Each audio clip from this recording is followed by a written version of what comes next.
Okay, let's unpack this. Today, we are undertaking a deep dive into a concept most people encounter only in a clinical context, alexithymia, Right. and its connection to emotional dysregulation, particularly, within the autistic experience. Yeah. But here's the thing. We are not just reading the standard textbook definition today. Not at all. That's exactly right. The sources we're diving into, and we've got this mix of really insightful personal narrative alongside supporting neuroscience, they fundamentally challenge that common interpretation. So our mission, really, is to move beyond seeing alexithymia as just a deficit. A lack. Yeah, a lack of words for emotion, and instead explore this, well, pretty revolutionary idea that it might be a state of wholeness. Wholeness, right. It's a big shift. The traditional clinical view often treats emotion like an itemized list, doesn't it? Like a single note you should be able to just label and file away. Yep. I feel sad, check. I feel anxious, check. Exactly. But what if emotion actually arrives as more like a complex chord, an entire symphony playing at once? And the struggle isn't really about articulation, but maybe the sheer volume of simultaneous truths hitting you. So if the diagnostic approach sees, silence or absence where it expects words, Right. these accounts are suggesting that silence is actually, well, it's packed. It's this massive emotional density. Density. Interesting. Yeah, and we're talking about a nervous system that's potentially so highly tuned, so sensitive, that it's overwhelmed.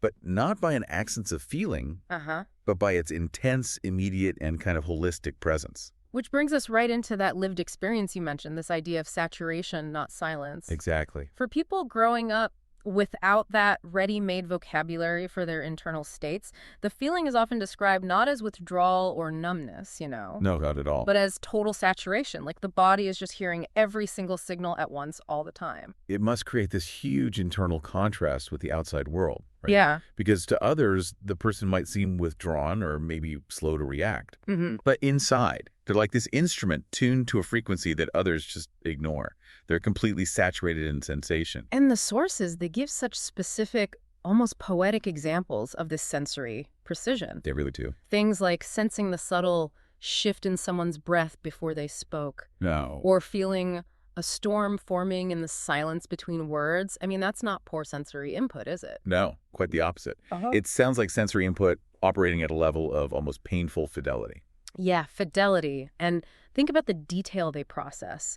Noticing the exact pitch of someone's disappointment. Ooh, yeah. Or feeling that subtle, pervasive, faint static of fluorescent lights. Things most people filter out completely. Right. The nervous system isn't filtering, it's conducting these incredibly complex symphonies that maybe only the conductor can truly hear. So when a big emotional crescendo hits, maybe a mix of guilt, fatigue, ambient noise, all of it. It doesn't arrive neatly labeled guilt. It arrives orchestrally. Orchestrally. I like that. And the resulting overwhelm or collapse, which the outside world might just see as chaos or dysregulation, Yeah. is maybe just the visible result of the nervous system trying to somehow contain this entire emotional weather system all at once. And what's crucial here, according to the sources, is the internal framing, isn't it? Yes, absolutely.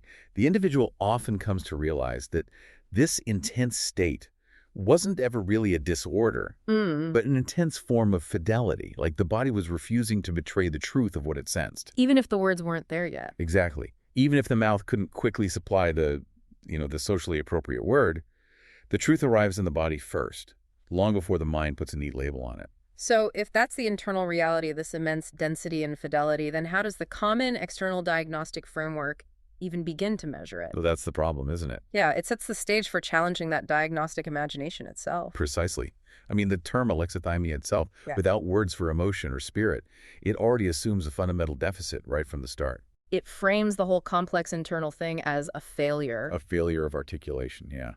And the diagnostic process, it really insists on symmetry, legibility, measurability. And what does that look like in practice? It's like emotion gets reduced to, what, paperwork? Pretty much. An itemized inventory, as one source put it. Right. You're required to check boxes, produce these neat declarative sentences. I feel sad. I feel frustrated. The whole process seems geared towards making the internal self legible through performance. You have to perform your feelings correctly. Which is just completely unnatural for how feelings actually work for many people. Totally. And the counterpoint from these sources is emphatic. Yeah.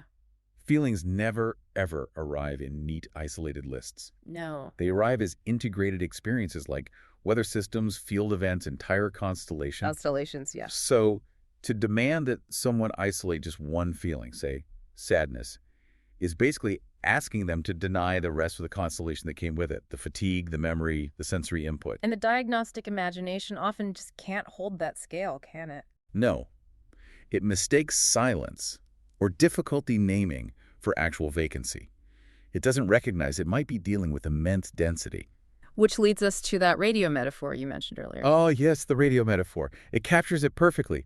Imagine the body as this highly sensitive radio receiver that's just flooded with overlapping signals constantly. Right. So to the untrained outside ear, it probably sounds like unintelligible noise or static, just chaos. But if you could listen closely. Exactly. If you could listen closely, it's actually everything at once. Music, voice, memory, weather, light, all hitting simultaneously. So the central insight here really flips the script on where the problem lies. Completely.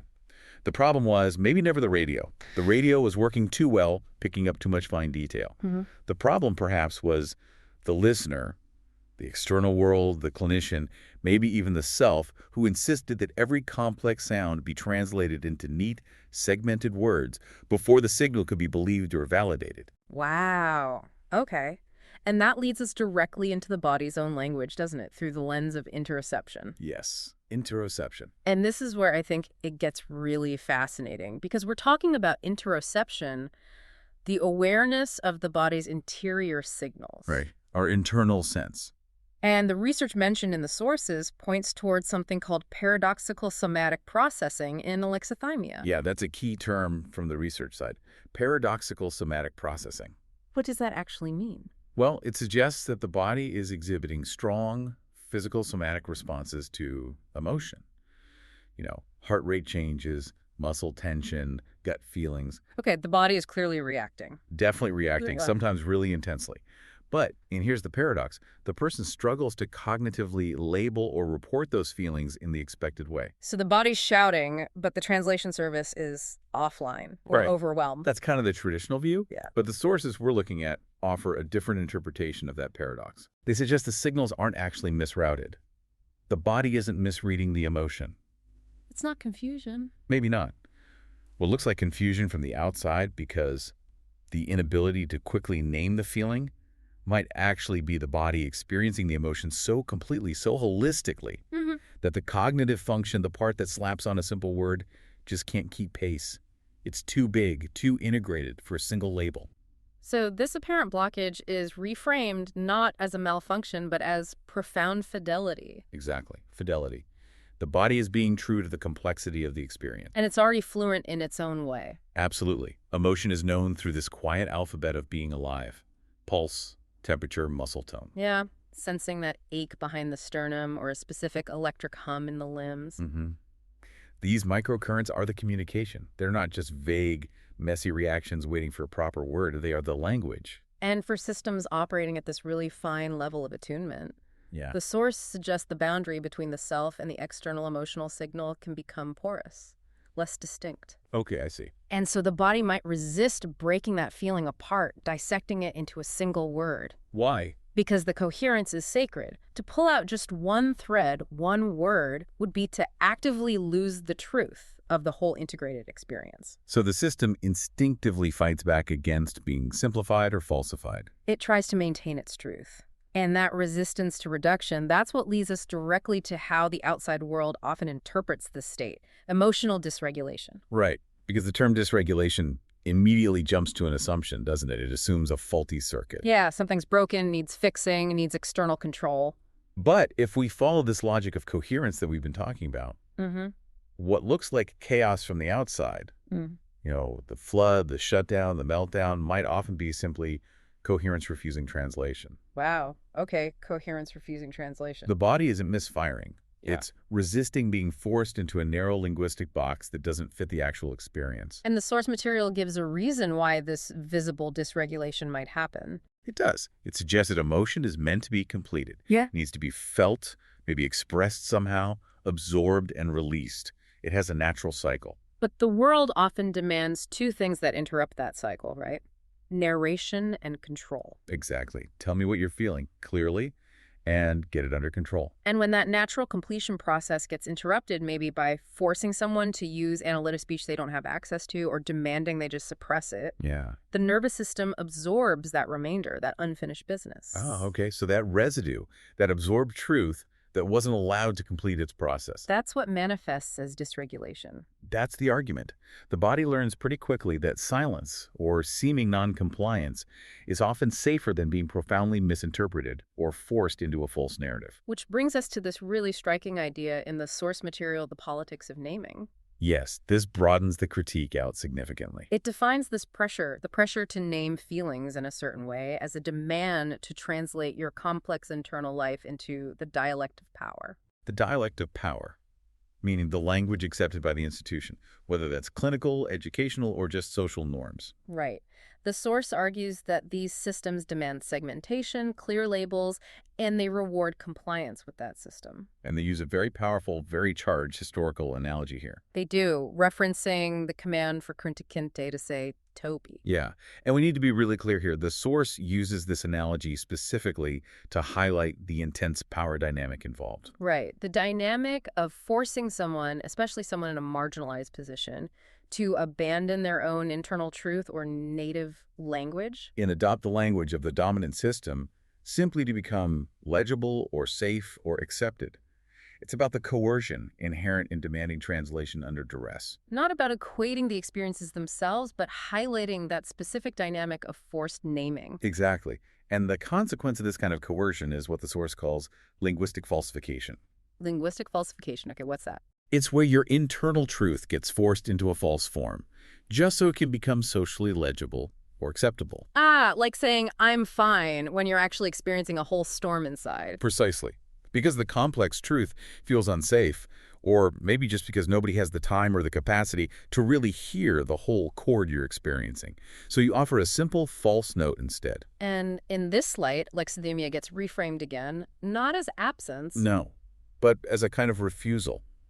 A quiet, maybe unconscious, but profound act of integrity. Integrity from a body that would rather remain silent than be made to lie about the scale and complexity of its own experience. Yeah. But, okay, if that refusal is happening and we want to honor it, how do we then move forward constructively? How do we support regulation?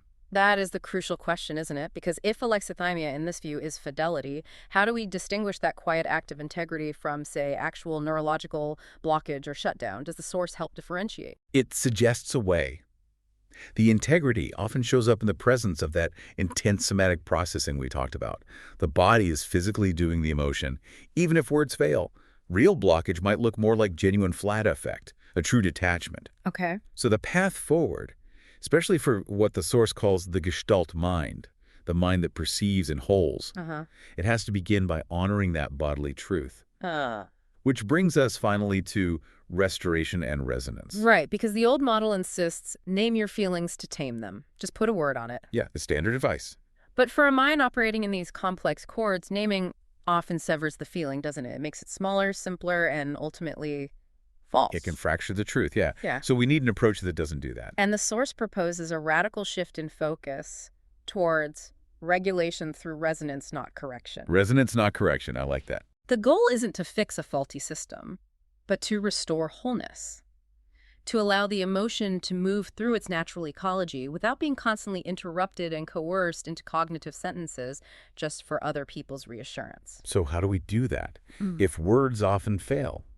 It means finding or allowing languages that are wide enough to actually hold the scale of the feeling. Languages beyond literal words. Exactly. We're talking about metaphor, art, rhythm, movement, even sensory ritual. Why do those work better than just talking it out analytically? Because they seem to honor the body's native syntax.